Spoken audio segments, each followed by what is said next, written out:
Avocado, অনেকে একে মাখন ফল নামও জেনে থাকে।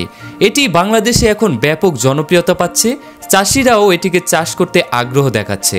তেমনই একজন নারী উদ্যোক্তার গল্প বলবো আজকে আপনাদের। আমার নাম নীলারি বেরু, গ্রাম পার্বণী। আমার বাড়িতে অ্যাভোকাডো গাছ আমি 16 বছর ধরে লালন পালন করতেছি। এই বছরও এই গাছে মুকুল আসছে, কুড়িও ছাড়তেছে। আমি মোটামুটি প্রতি বছর এই গাছ থেকে ফল 5 মণ 4 মণ এরকম পাই এবং বিক্রি করি। এ থেকে আমার সংসারে অনেক আয় হয়। এই অ্যাভোকাডো গাছটি আপনারা দুইভাবে রোপণ করতে পারবেন। বীজ মাটিতে পুঁতে দিলেও হবে, আবার কলমের মাধ্যমে আপনারা এই গাছের বংশ বৃদ্ধি করাতে পারবেন। উঁচু এবং শুকনো এবং রোদযুক্ত জায়গায় এই গাছ লাগাতে হয়, তাহলে 5-6 বছরের মধ্যেই ফলন দেওয়া শুরু করে। আমি ফল বিক্রি করার পাশাপাশি আমি চারাও রোপণ করি। বিভিন্ন বয়সের চারা আপনারা আমার কাছে পাবেন। 1 বছরের 1.5 বছরের এরকম চারা আমার কাছে আছে।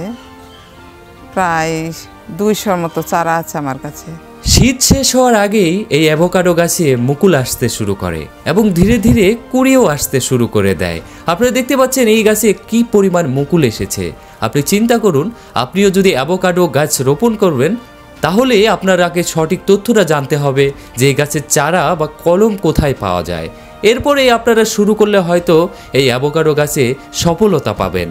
আমাদের এই চারাগুলো আমরা বিভিন্ন জায়গায় বিভিন্ন রেটে দিয়ে থাকি। যেমন কেউ যদি অনেক বেশি নেন, অনেক সময় দেখা যায় 50 বা 60-100 পিস পর্যন্ত অর্ডার আসে, তাদের কিছু আমরা ডিসকাউন্ট করি এবং আপনার যোগাযোগের মাধ্যমে দামের মধ্যে ডিসকাউন্ট করে আমরা বিক্রি করি। এই চারাগুলো রোপণ করার পদ্ধতি খুবই সহজ।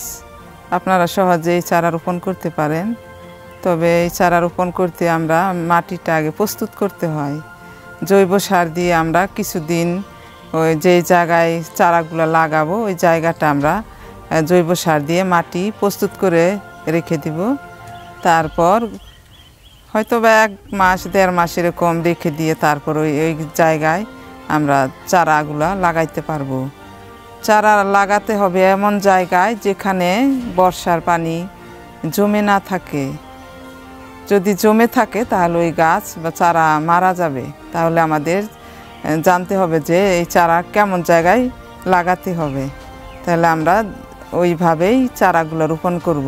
আমাদের দরকার চারা লাগানোর জন্য উঁচু জায়গা, সেখানে যেন আলো বাতাস রোদ ঠিকমতো গাছে পায় সেদিকেও লক্ষ্য রাখতে হবে। ছায়ায় লাগালে গাছ ফল ধরতে সময় লাগে, অনেক সময় দেখা যায় গাছ বড় হয় কিন্তু ফুল আসে না ছায়ার কারণে। তাহলে আমাদের রোদে লাগাতে হবে। পুষ্টি গুণাগুণে ভরপুর এই বিদেশি ফলটি আপনি খেলে আপনার শরীরে যেমন রোগ প্রতিরোধ ক্ষমতায় সহায়ক হবে, পাশাপাশি এই গাছ রোপণ করলেও ব্যবসায়িক দিক দিয়েও কিন্তু আপনি ভালো একটি দাম পাবেন। কারণ ধীরে ধীরে আমাদের বাংলাদেশে অ্যাভোকাডোর অনেক কদর বাড়ছে। ক্যামেরাম্যান তারেককে নিয়ে বিদায় নিচ্ছি, আমি মুকুল ক্রোশ। আল্লাহ হাফেজ।